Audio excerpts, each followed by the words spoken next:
hope everyone is having a gorgeous day, wherever in the world you are. We are on lesson 183 today, going through the lessons of A Course in Miracles workbook. My name is Reverend Lynn LaBorde, and I'll be channeling Mary Magdalene after we read the lesson together. So thank you to everyone who's coming in live with me, and thank you to everyone who watches me simulcast on Facebook, and to everyone who finds these videos. I wish you a beautiful day, beautiful everything. Together. Hold on, let me just turn off the volume on Facebook. Okay. Here in America, we have the 4th of July this weekend, and I'm heading up to Washington, D.C., our nation's capital, to go visit with some friends and have a lot of events planned, including going to the Smithsonian, which is one of my favorite museums in the world. I love museums. So we're going to go to the Museum of Natural Art. And should be a really, really fun weekend. All right, so who do we have with us this morning? A quick shout out to, hi Marianne, hi Gabriella, hi Jorg, hi Kimmy, hi Renee, hi Rosa Maria. Welcome everybody. I'm having you guys here. Okay, lesson 183.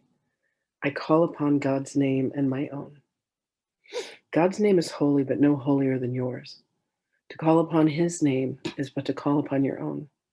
A father gives his son his name, and thus are they united in a bond to which they turn for their identity. Your father's name reminds you who you are, even within a world that does not know, even though you have not remembered it. God's name cannot be heard without response, nor said without an echo in the mind that calls you to remember.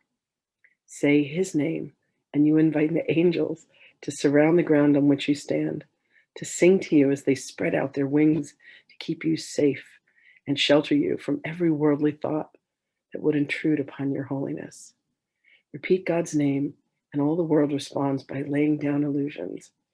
Every dream the world holds dear has suddenly gone by, and where it seemed to stand, you find a star, a miracle of grace. The sick arise, and the healed, they are healed of their sickly thoughts. The blind can see, the deaf can hear, the sorrowful cast off their mourning, and the tears of pain are dried as happy laughter comes to bless the world. Repeat the name of God, and little names have lost their meaning. No temptation but becomes a nameless, unwanted thing before God's name.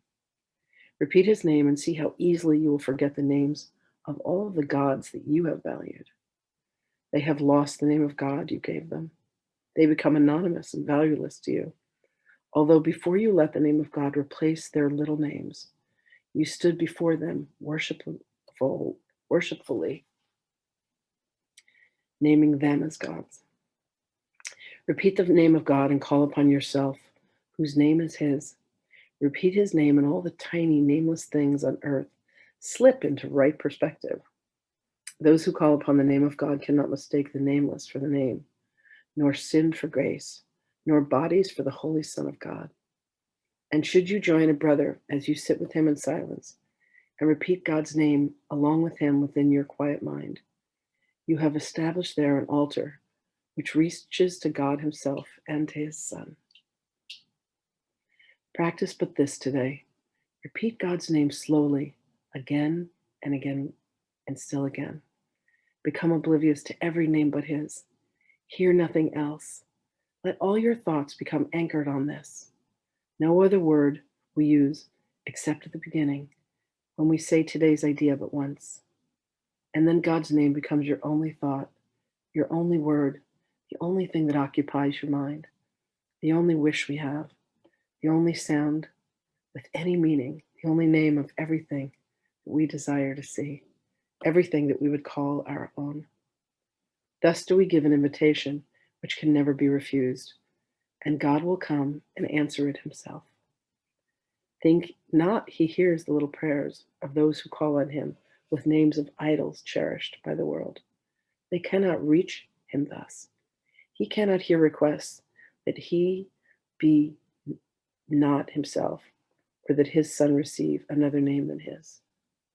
Oh, it just started pouring rain. Repeat God's name and you acknowledge him as sole creator of reality. As you acknowledge also that his son is part of him, creating in his name.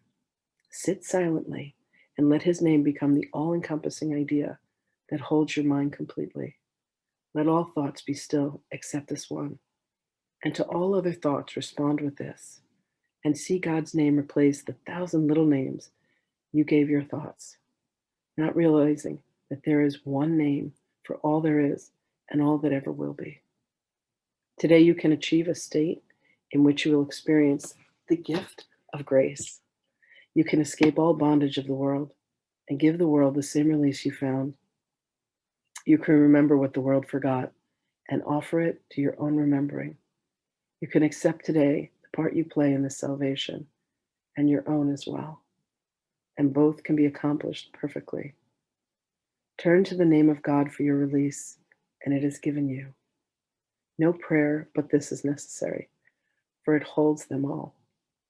Words are insignificant, and all requests unneeded when God's Son calls on his Father's name. His Father's thoughts become his own. He makes his claim to all his Father gave, is giving still, and will forever give. He calls on him to let all things he thought he made be nameless now, and in their place the holy name of God becomes his judgment of their worthlessness. All little things are silent. Little sounds are soundless now. The little things of earth have disappeared, and the universe consists of nothing but the Son of God, who calls upon his Father, and his Father's voice gives answer to his Father's holy name in this eternal, still relationship in which communication far transcends all words and yet exceeds in depth and height whatever word could possibly convey, is eternal peace. In our Father's name, we would experience his peace today, and in his name it is given us. I call upon God's name and on my own. Lesson 183. Okay. I'm very excited about this. I don't know why. I'm very excited. Whew. Okay, here we go. Magdalene.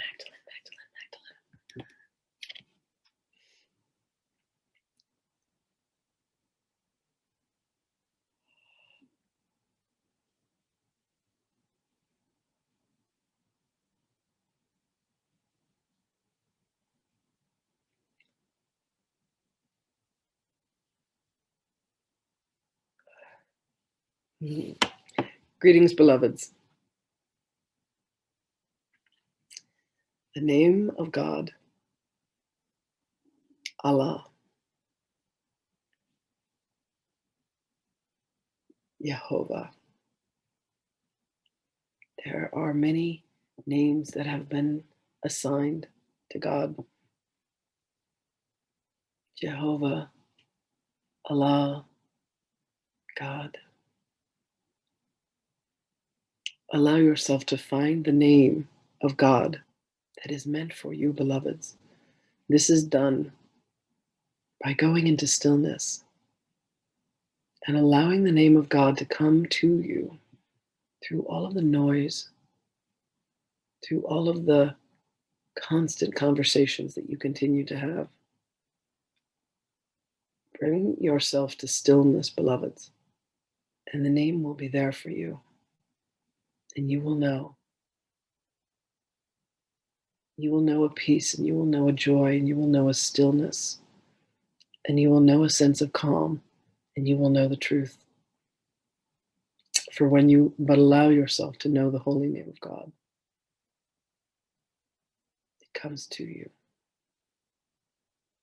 There are many who are afraid to invoke the name of God. Imagine that notion came from many who tried to separate. But when you call upon God, God is immediately present. Allah. For this name has been hidden by many. This name has been denounced. Many have said, do not invoke this name, for it is too powerful. We invite you here and now, beloveds, to bring forth the holy name of God, to go within and find the stillness that allows the name of God to be evoked for you. And allow yourself to repeat this name over and over and over and over and over again. Allah becomes Abba. Abba becomes Father. There are many who would use the name Hashem.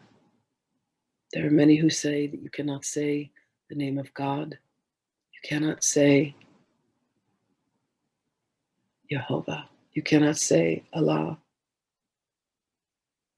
When the very pronunciation of this name brings forth an energy that is the truest truth of you, beloveds, do not allow yourself to be indoctrinated to say that you cannot say the name of God.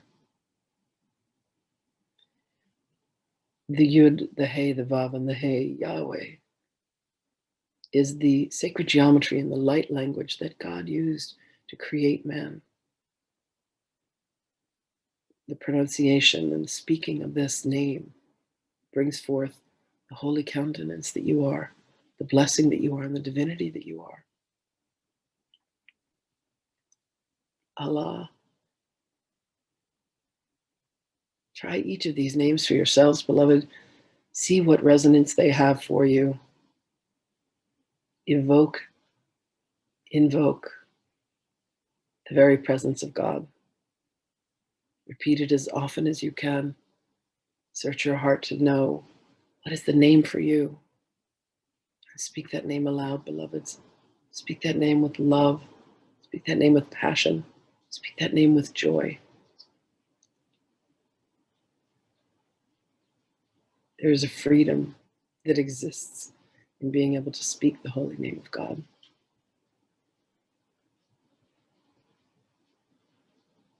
Call forth the very presence of your divinity, beloveds. For this name is yours as well. For you are the living example of God. And you have designed and you have created this universe to be as you wish it to be. You have indeed brought forth all the beings to play the multiple roles that you have needed them to. And you shall be the mother, and you shall be the father, and you shall be the son, and you shall be the daughter, and you shall be the beloved, and you shall be the mortal enemy. And you shall be the friend, and you shall be the one that I pretend that I do not know. Beloveds, there is such power in a name, the name that you call yourself. Allow yourself to be in alignment with the truth of you by seeking and finding the name of God. And you will find such beauty, such treasure, such truth, such light. There is literally light coming out of your mouth. So go today, beloveds, to spend time in silence and allow the holy name of God to grace your lips, and allow yourself to feel the countenance of God's love, for that is the truth of you and the truth always, and the truth only. Blessings to you, beloveds. We will speak with you again.